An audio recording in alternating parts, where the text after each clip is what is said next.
Hi there. Well, I've got a lovely engine to share with you today, and I laugh because I always say that with any engine I show on this on the channel, but I do really love these engines, and if I didn't think it was a lovely engine I probably wouldn't have it and be doing the video. But anyway, this one is made all the more special by the fact that I picked it up for literally next to nothing, and this is a P.A.W. or Progress Aero Works 19 diesel engine. It's an English made engine and the company is still in England, Macclesfield I think it is, and they are still producing engines.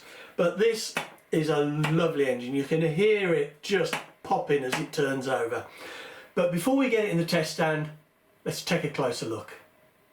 Right, well, this is a fairly standard looking P.A.W. engine, but it's one of the earlier ones, and we can tell that because it's got this vertical venturi.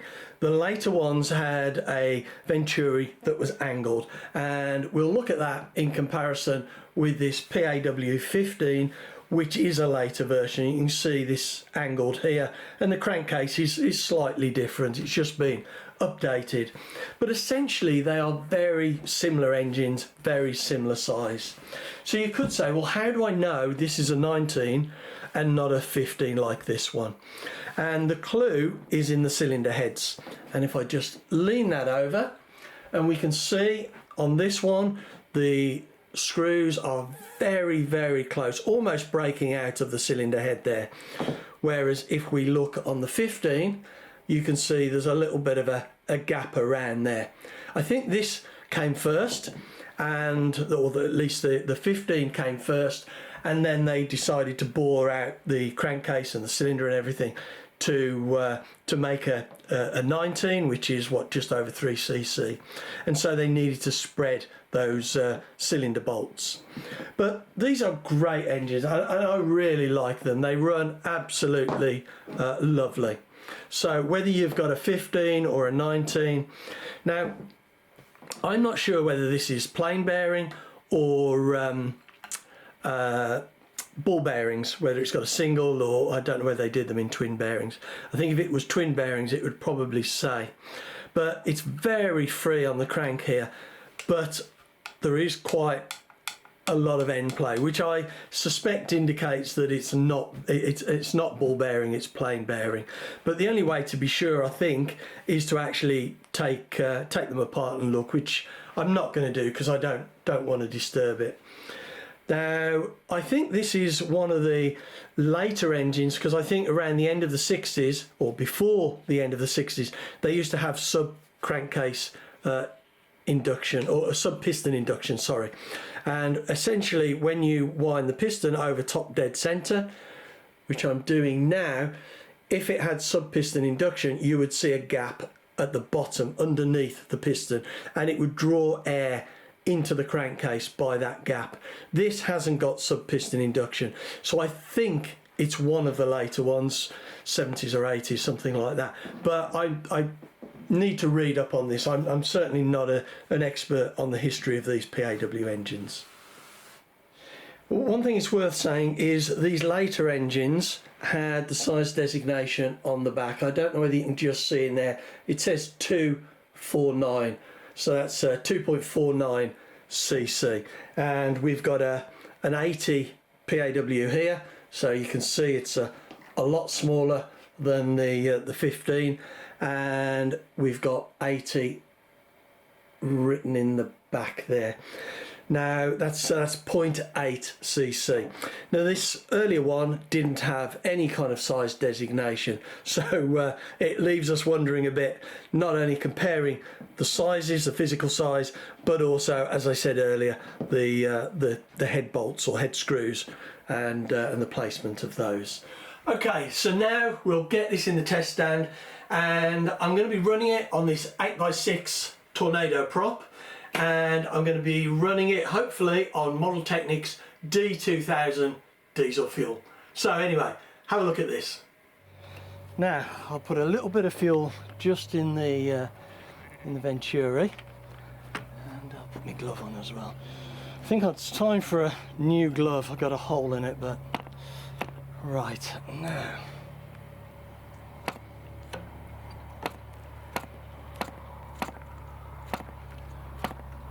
sucking fuel through.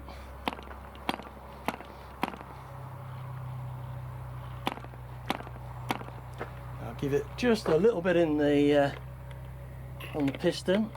It's always good to do that because even if it doesn't act as a prime, it just helps free everything up so it spins just a little bit quicker.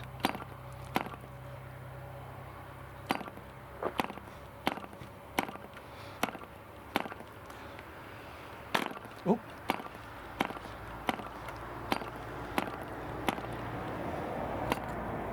Whoa, there it wants to go. Just open the needle valve a tad. Just back off the compression a little bit.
Not enough fuel in the tank. Oh, foiled.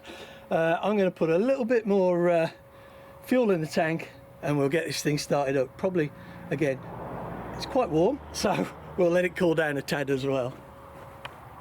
Okay, so I'll put some more fuel in the tank. I haven't put a lot in, to be honest. So we'll just draw it through. Get the air out of the pipe. Oh, right to go there. See how it starts. Woo!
Well, that ran nice. It's a little bit sticky on the contra piston, but as I was working it, putting up the compression, then taking it off, it did just free off, and actually it ticked over quite nicely with the compression reduced. So what are we getting from that? That was about, well, we've got 13,000 there. I think it was more like around 12,000, but that ran absolutely lovely. Well, that ran, as I said, absolutely lovely, and a bit sticky on the contra piston, but it freed off. I just don't think this has been run for a long time, but I'm really pleased with this. It really did go like stink, and it'd be great to get this in a model.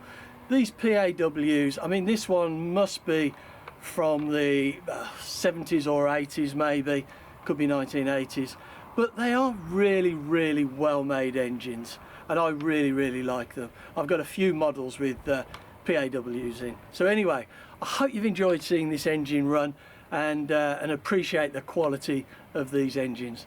Thanks very much for watching.